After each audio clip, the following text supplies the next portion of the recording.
हरियाणा के जींद जिले के एक सरकारी स्कूल में बहुत ही दिल दहला देने वाला मामला सामने आया है। हम आपको बता दें कि गुरु व शिष्य के रिश्तों को तार तार यहां पर किया गया है।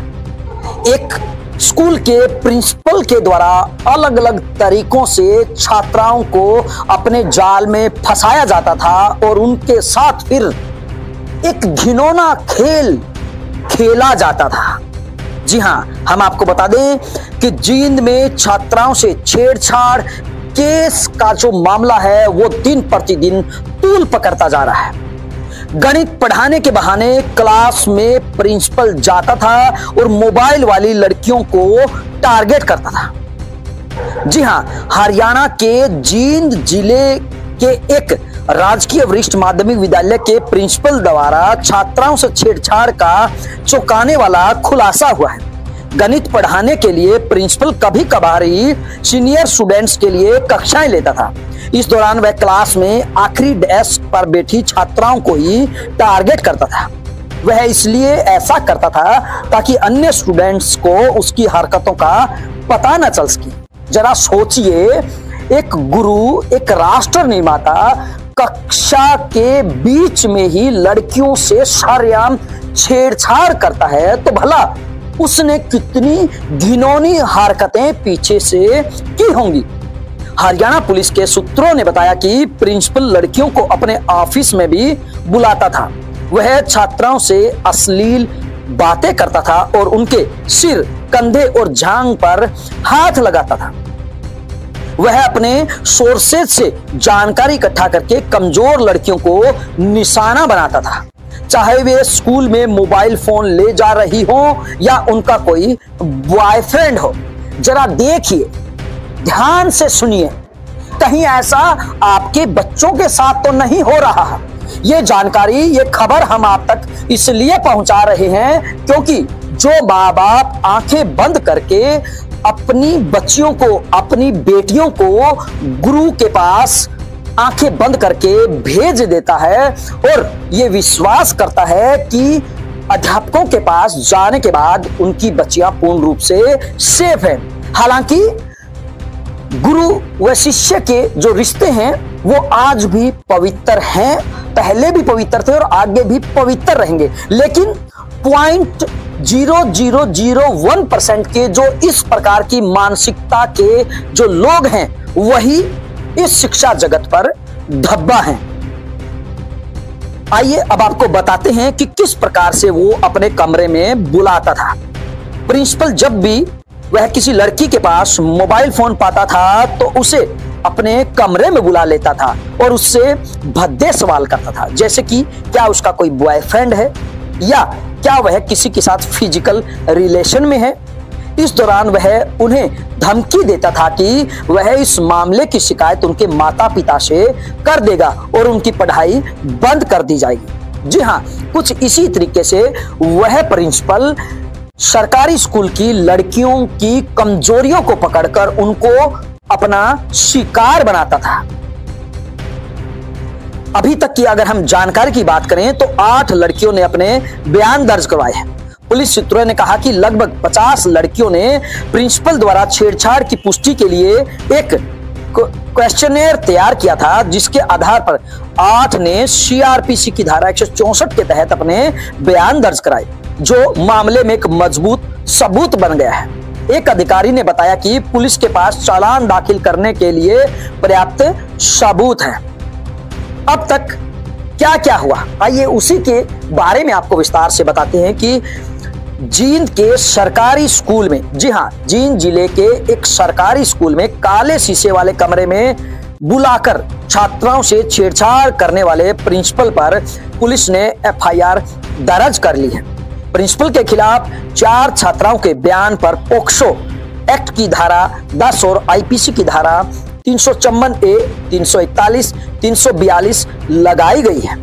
पुलिस ने प्रिंसिपल को गिरफ्तार कर 2 दिन के रिमांड के बाद न्यायिक हिरासत में जेल भी भेज दिया है। पुलिस ने केस में कहा कि प्रिंसिपल ने छात्राओं से छेड़छाड़ और उनका शोषण किया है। इस मामले में प्रिंसिपल को पहले ही सस्पेंड किया जा चुका है उसके खिलाफ विभागीय जांच भी चल रही है। अब जांच के लिए यौन उत्पीड़न विरोधी कमेटी भी बना दी गई है। छात्राओं ने प्रिंसिपल की करतूतों की 5 पेज की चिट्ठी भी लिखी थी, जिसके सार्वजनिक होने के बाद उस पर कार्रवाई की गई। प्रिंसिपल के केस में लगी धाराओं के बारे में आइए आपको विस्तार से बताते हैं। पॉक्सो एक्ट की धारा 10, इसमें गंभीर यौन हमला माना जाता है। इसके मुताबिक अगर कोई नाबालिग पर संगीन यौन हमला करता है तो उसे कम से कम 5 साल तक कठोर कैद की सजा होगी। इस केस को 7 साल तक भी बढ़ाया जा सकता है। जी हां, इस कैद को 7 साल तक भी बढ़ाया जा सकता है। आईपीसी की धारा 354 है। इस धारा के तहत किसी महिला को गलत ढंग से छूना, उनके अंगों को टच करना, गले लगाना, कमर में हाथ डालने जैसे काम अपराध की श्रेणी में आते हैं। यौन उत्पीड़न की श्रेणी में आने वाले इस अपराध में 3 साल तक कैद हो सकती है। धारा 341 और 342, इन दोनों धाराओं में किसी को गलत तरीके से रोकने को अपराध की श्रेणी में लिया गया है। 341 में 1 महीने और 342 धारा में 1 वर्ष तक की कैद की सजा हो सकती है। हम आपको बता दें कि इस प्रिंसिपल के ऊपर पहले भी अनेक आरोप लग चुके हैं। इस प्रिंसिपल का विवादों से गहरा नाता रहा है। ऐसा सुनने में आया है कि जहां कहीं भी ये प्राचार्य पहले सेवा देके आया है, इससे पहले की पोस्टिंग पर, वहां पर भी छेड़खानी या यौन शोषण से संबंधित उनके ऊपर आरोप लगते रहे हैं। पुलिस की तरफ से यह भी कहा गया है कि उनको इस प्रिंसिपल के खिलाफ डीडीआर होने की सूचना मिली है। हालांकि अब गांव के लोग, जो सामाजिक एक्टिविस्ट हैं, जो सोशल लोग हैं, वो ये आवाज उठा रहे हैं कि हर हाल में इस प्रिंसिपल के खिलाफ कड़ी से कड़ी सजा तो होनी चाहिए ही। साथ ही साथ एक ऐसी कमेटी गठित की जाए जो एक टाइम बाउंड समय के अंदर उसका फैसला सुना सके, अपनी रिपोर्ट दाखिल कर सके, ताकि ऐसे मानसिकता के व्यक्ति के खिलाफ सख्त से सख्त कानूनी कार्रवाई जल्द से जल्द अमल में लाई जा सके। 54A 354A आपको बोला है कि कलेक्ट करके लाएं, और 2 का तो हमें पता चल गया है कि इससे पूर्व 2 स्कूलों में जहां पर थे, आसपास के ही गांव में, उनमें भी उनका रिकॉर्ड खराब था। जहां काले शीशे रखना, काले शीशे का तो नहीं कह सकती, बट बेटियों के साथ इस तरह की हरकत करने का जो हमारे पास धाराएं हैं वो 341 है, 342 है, 54A 354A IPC 10 POCSO act के तहत है। तो पॉक्सो एक्ट इस व्यक्ति के ऊपर है। मुझे लगता है कि बेटियां बड़ी हों या छोटी हों, पॉक्सो में आती हों या ना आती हों, किसी भी उम्र की बेटियां हों, किसी भी जाति की बेटियां हों, किसी भी स्तर की बेटियां हों, उनका सपोर्ट हम सबको करना चाहिए। और मुझे आप मीडिया वालों से भी बहुत उम्मीद है कि इस चीज़ को आप आगे तक एस्केलेट करेंगे, ताकि इन बच्चियों को न्याय मिल सके और आगे कोई इस तरह की हरकत ना करे। तो मैम, ऐसी घटनाओं से तो ये लगता है कि जो स्कूल में पढ़ने वाले बच्चे हैं वो सुरक्षित नहीं है। ऐसी घटनाएं पहले भी हुई हैं, कई स्कूलों में सुनने में आया, अभी भी हिसार में ऐसे घटना। इसीलिए मैंने कहा जिन्होंने लापरवाही बरती उनके खिलाफ कार्रवाई हो। तो क्या पुलिस प्रशासन या निर्मूल रवैया अपनाए हुए हैं या आरोपियों की मदद कर रहा है? जो मुझे पता लगा कि डीईओ को शिकायत गई पर उन्होंने इसमें लापरवाही बरती। एक कोई महिला टीचर का भी नाम आ रहा है, अभी हमारे पास क्लियर नहीं है वो कि वो उस प्रिंसिपल को सपोर्ट करती थी। वो महिला टीचर कौन है, हम उनको भी लेकर आएंगे सामने। मैम, आज एक और मामला आया है हरियाणा में ही सामने। स्कूल का कोई टूर गया था 71 बच्चों का, उसमें डीन ने कुछ बच्चियों के साथ बदतमीजी की है। हिसार का मामला है। इसको अभी मैंने पूरा पूछने के लिए बोला है, क्योंकि जब तक मेरे पास उसकी पूरी डिटेल नहीं है मैं नहीं बोलूंगी। लेकिन जहां पर भी इस तरह की हरकत होती है बेटियों के साथ, वो शर्मिंदगी की है। मैम, उन बच्चियों से, उन बेटियों से आप क्या करने से बेहतर आपके माध्यम से पूरे हरियाणा में, पूरे देश में ये मैसेज जाए कि ऐसी बेटियों को डरने की कोई आवश्यकता नहीं। महिला आयोग हर तरह से आपके साथ है। यदि आपको स्कूल से निकालने की धमकी देते हैं, आपको फेल करने की धमकी देते हैं, आपको किसी तरीके से हिरास करने की धमकी देते हैं, महिला आयोग पूरे तरीके से आपके साथ है। बिल्कुल डरने की आवश्यकता नहीं। आप खुलकर हमारे साथ आए। हम आपके नाम उजागर नहीं करेंगे, लेकिन आपसे जानकारी पूरी लेना चाहेंगे। और 14 तारीख को मैंने खुद बेटियों से मिलने की विजिट रखी है। है वो जींद से रिलेटेड है, जींद के उचाना गांव से। और इस गांव में एक सरकारी स्कूल है जिसके प्रिंसिपल के खिलाफ हमारे पास 60 शिकायतें आई हैं, 60, जिसमें 50 शिकायतें ऐसी हैं लड़कियों की लिखित में जिन्होंने ये कहा है कि हमारे साथ फिज़िकल मिसयूज़ हुआ है, और 10 शिकायतें ऐसी हैं जिन लड़कियों ने ये कहा है कि हमें पता है कि ये सर ऐसे हैं और ये छेड़छाड़ करते हैं, इसलिए हमारे साथ हुई नहीं लेकिन हमें ये बात पता है। तो 60 की संख्या या 50 की संख्या के करीब होना कोई छोटी बात नहीं है। हम बेटी पढ़ाओ बेटी बचाओ वाले राज्य से आते हैं और हमारे राज्य में इस चीज़ को हम प्रायोरिटी देते हैं कि हम बेटियों की सुरक्षा का भी ध्यान रखें, जो कि हमारे माननीय मुख्यमंत्री जी और महिला आयोग दोनों कई बातों में टाई अप करके इसका ध्यान रखते हैं। परंतु यदि शिक्षा का क्षेत्र जहाँ पे ऐसी शिकायत सामने आएगी, मुझे लगता है ये बहुत शर्मिंदगी की बात है। और इस प्रिंसिपल का जब हमने पुराना ब्यौरा निकाला तो हमें ये पता लगा जहाँ पर 2 जगह पहले भी ये ट्रांसफर्ड थे वहाँ पर भी इनकी लड़कियों के साथ बदसलूकी की शिकायतें थी। कई लड़कियों ने लिखा हमारे सिर पे हाथ फेरा। प्रिंसिपल और उनके बचाव में जो आए थे वो कहते हाथ फेरना तो बच्ची को आशीर्वाद देना होता है। सॉरी, आप सब लोग हैं, आशीर्वाद देने वाला हाथ फेरना और छेड़छाड़ वाला हाथ फेरना, इसमें बड़ा फर्क है। तो जिन भी बच्चियों ने लिख के दिया है उन्होंने फिजिकल मिसयूज, छेड़छाड़, कमरे में बुलाकर बदसलूकी करना, और एक प्रिंसिपल पूरे हरियाणा में कहीं पर ऐसा नहीं है कि वो अपने कमरों में काले शीशे लगाकर लड़कियों को अंदर बुलाए। ये मुख्य रूप से एक शिकायत है। इस काले शीशे को हटवा दिया गया है, उसका हमने सबूत रखा।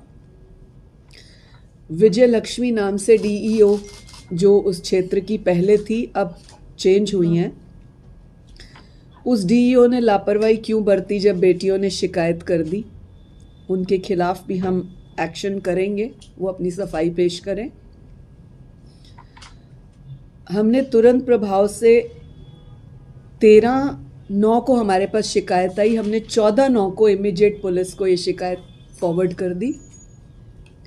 14/9 से 29/9 तक कोई बात नहीं हुई, 29/10 तक, लगभग महीना सवा निकलने के बाद जब कोई शिकायत पर कार्रवाई नहीं हुई, बच्चियों ने हमें फिर से कांटेक्ट किया। हमने तुरंत सुमित कुमार एसपी से बात की और विदिन 24 आवर्स एफआईआर दर्ज करने के ऊपर कहा।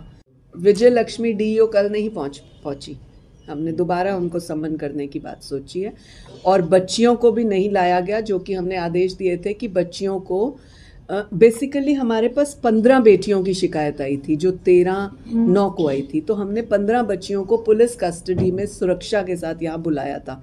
बाद में हमें पता चला, हमारे पास पूरी फाइल है, मैं आपको दिखाना चाहूँगी ये फाइल, ये 60 बेटियों के बयान हैं, 1 by 1 नाम आ जाएगा जी।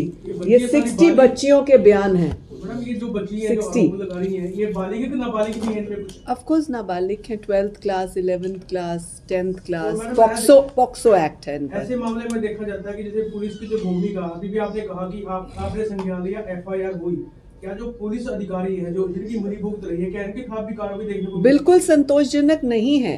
मैं बिल्कुल सेटिस्फाई नहीं हूँ कि इतनी छोटी बच्चियों का बार बार शिकायत जाना और फिर उनको प्रेशराइज करना।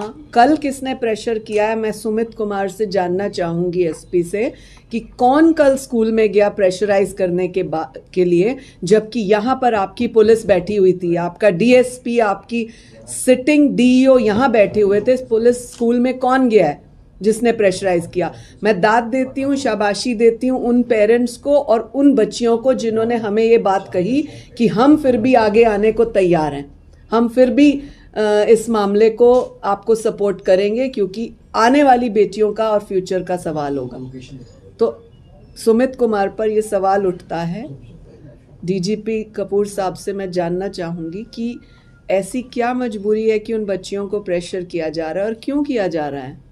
एफआईआर दर्ज होने के बाद उसको अरेस्ट क्यों नहीं किया गया? 3 दिन या 2 दिन लापरवाही क्यों हुई कि उसको भागने का मौका मिला? गवर्नमेंट स्कूल है। कोई मेडिकल वगैरह कराया गया कुछ अभी तक बच्चियों का? नहीं, बच्चियों ने, बेचारियों ने तो शिकायत ही 1.5 महीने बाद हमें दी है। उनके साथ जो होता रहा, क्योंकि जो हमारे पास एप्लीकेशन आई है उसमें उन्होंने 31/8 को ये लिखी है। आप सोचिए, जिन्होंने 31/8 को लिखी होगी तो उनके साथ महीना 1.5 पहले से ये सब बदसलूकी हो रही होगी, लेकिन उनका मन नहीं बन पा रहा होगा। वो बच्चियां हैं, उनको कॉन्फिडेंस नहीं आ रहा होगा कि हम अपनी बात रखें कहाँ। और उनकी वो 31/8 वाली लिखी हुई हमको 12/9 को आती है। दैट मीन्स 31/8 से 12/9 तक, यानी 12-13 दिन, 14 दिन भी उन्होंने मन पक्का किया कि नहीं, हम महिला आयोग को भेज देते हैं। और महिला आयोग ने 12/9 को हमारे पास आए, हमने 13 की उनको डायरी दी है, हमारे पास लिखित डायरी का सबूत है, और 14 को हमने पुलिस को भेज दिया। 14/9 से लेकर 29/10 तक कोई कार्रवाई क्यों नहीं हुई? हमारा 29/10 को दोबारा बच्चियों के कॉल आने पर हमने एसपी को कॉल किया तो कार्रवाई हुई, तब कहीं जाके उसको एफआईआर दर्ज करते हैं। हमारे पास एक शिकायत प्राप्त हुई थी, जिसमें जो कि एक अनोनिमस जो शिकायत थी, और उसमें कुछ जो छात्राएं हैं उन्होंने आरोप लगाया था कि उनके जो शिक्षण संस्थान है उसके जो प्रिंसिपल हैं उनके द्वारा छेड़खानी की गई है और सेक्सुअल असोल्ट की कंप्लेंट हमारे सामने आई थी। उस पर जांच करते हुए हमने कार्रवाई करते हुए FIR number 310 under section 354 and POCSO act हमने मुकदमा ये दर्ज किया था। और मुकदमे की जांच के लिए एसआईटी का गठन किया गया था, जिसके 5 मेंबर हैं। डीएसपी मैं स्वयं अमित भाटिया एंड एसएचओ जो उचाना है sub inspector Balwan Singh, sub inspector प्रेम कुमारी व एसएचओ विमेन जो जीन है, उनको हमने इस टीम में लिया था। और हमारे पास जो एजुकेशन डिपार्टमेंट है उनकी तरफ से भी जो उनको स्टेटमेंट लड़कियों ने दी थी, वहाँ से हमें वो स्टेटमेंट्स प्राप्त हुई थी। हमने भी पुनः जो पीड़ित हैं उनकी जो स्टेटमेंट्स रिकॉर्ड की और ड्यू प्रोसेस को फॉलो करते हुए जो हमारी लर्नड जो मजिस्ट्रेट हैं उनके पास उनके बयान कराए गए। और आज हमने जो आरोपी है करतार सिंह, इनको हमने गिरफ्तार किया है। हमारे पास क्रेडिबल एविडेंस थी, इनके एसआईटी ने इनकी गहनता से पूछताछ की है और पूछताछ में ये कोई भी संतोषपूर्वक जवाब नहीं दे पाए। और जो क्रेडिबल एविडेंसेस अभी तक इन्वेस्टिगेशन के पास आए थे उसके बेसिस पे इनको गिरफ्तार किया है। कल माननीय अदालत में इनको पेश करेंगे और जो इनका उचित पुलिस जो रिमांड है वो सीख किया जाएगा और आगामी जो इन्वेस्टिगेशन है इस केस वो जारी है। तो सर छात्राओं की बात है, कितनी छात्राएं जो कंसिडरेबल नंबर में जो स्टूडेंट्स हैं उन्होंने एजुकेशन डिपार्टमेंट को इनकी रिटर्न में शिकायत दी है और उनमें से कुछ पुलिस के सामने भी आए हैं और हमारे पास भी कंसिडरेबल नंबर में स्टूडेंट्स ने शिकायत दी है। और जो ड्यू प्रोसेस है इसमें जो मजिस्ट्रियल जो स्टेटमेंट होती है वो और जो चाइल्ड वेलफेयर कमेटीज़ के सामने जो स्टेटमेंट्स होती है वो हम करवा रहे हैं, काउंसलिंग करवा रहे हैं। और आरोपी जो है जब से एफआईआर दर्ज हुई थी तब से ये एब्सकॉन्ड कर गए थे ये। तो जो हमारी टीम्स द्वारा इनके जो पॉसिबल हाइड आउट्स हैं उन पे रेड की गई और अक्रॉस द स्टेट भी हमारे द्वारा रेड की गई और जो हमारी टीम है वो कामयाब रही इनको गिरफ्तार करने में। तो इसमें एक अध्यापिका का भी कोई रोल बताया गया है सर? मैटर ऑफ अभी इसकी एसआईटी जांच कर रही है, सभी पहलुओं पर जांच करेंगी और जो आरोप लगाए हैं एक एक चीज़ पर बारीकी से इसमें जांच होगी। और हमने कॉलेज जो स्कूल है स्कूल भी विज़िट किया है हमारी टीम्स ने और हमारी यही कोशिश है कि इस मामले की तह तक हम जाएं और बारीकी से इसकी जांच हो। छात्रों ने क्या बताया कि असली हरकतें अभी तक जो प्राइमा फेसाई जो सामने आया है, जो मुख्यतः इन्हीं की इन्वॉल्वमेंट सामने आई है, और जो अभी तक की जो हमारी पास जो स्टेटमेंट प्राप्त हुई हैं, जो करतार सिंह हैं, इन्हीं की इन्वॉल्वमेंट अभी आ रही है सामने कि इनके द्वारा गलत हरकत की गई है। तो सर ऐसा कुछ सुनने में आगे पहले भी इस तरह आपको बोला है कि कलेक्ट करके लाएं। के देखी आपको बोला है कि कलेक्ट करके लाएं, और 2 का तो हमें पता चल गया है कि इससे पूर्व 2 स्कूलों में जहाँ पर थे आसपास के ही गांव में, उनमें भी उनका रिकॉर्ड खराब था। जहाँ काले शीशे रखना, काले शीशे का तो नहीं कह सकती, बट बेटियों के साथ इस तरह की हरकत करने का जो हमारे पास धाराएं हैं वो 341 है, 342 है, 54A 354A IPC 10 POCSO act के तहत है।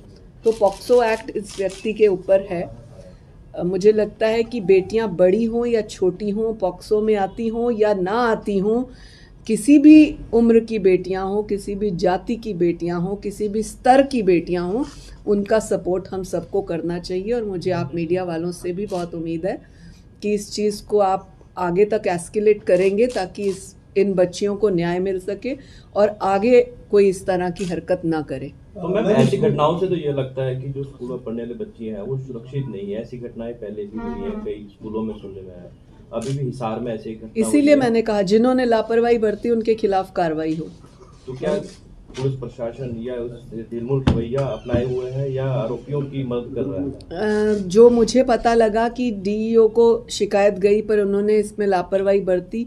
एक कोई महिला टीचर का भी नाम आ रहा है, अभी हमारे पास क्लियर नहीं है वो कि वो उस प्रिंसिपल को सपोर्ट करती थी। वो महिला टीचर कौन है, हम उनको भी लेकर आएंगे सामने। मैम आज एक और मामला आया है हरियाणा में ही सामने। स्कूल का कोई टूर गया था 71 बच्चों का, उसमें डीन ने कुछ बच्चियों के साथ बदतमीजी की है।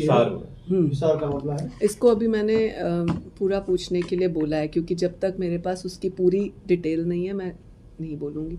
लेकिन जहाँ पर भी इस तरह की हरकत होती है बेटियों के साथ, वो शर्मिंदगी की है। मैम उन बच्चियों से, उन बेटियों से आप क्या करने से बेहतर आपके माध्यम से पूरे हरियाणा में, पूरे देश में ये मैसेज जाए कि इन ऐसी बेटियों को डरने की कोई आवश्यकता नहीं। महिला आयोग हर तरह से आपके साथ है। यदि आपको स्कूल से निकालने की धमकी देते हैं, आपको फेल करने की धमकी देते हैं, आपको किसी तरीके से हिरास करने की धमकी देते हैं, महिला आयोग पूरे तरीके से आपके साथ है। बिल्कुल डरने की आवश्यकता नहीं। आप खुलकर हमारे साथ आए। हम आपके नाम उजागर नहीं करेंगे, लेकिन आपसे जानकारी पूरी लेना चाहेंगे। और 14 तारीख को मैंने खुद बेटियों से मिलने की विजिट रखी है। मुझे तो इतनी शर्म आ रही थी। है वो जींद से रिलेटेड है, जींद के उचाना गांव से। और इस गांव में एक सरकारी स्कूल है जिसके प्रिंसिपल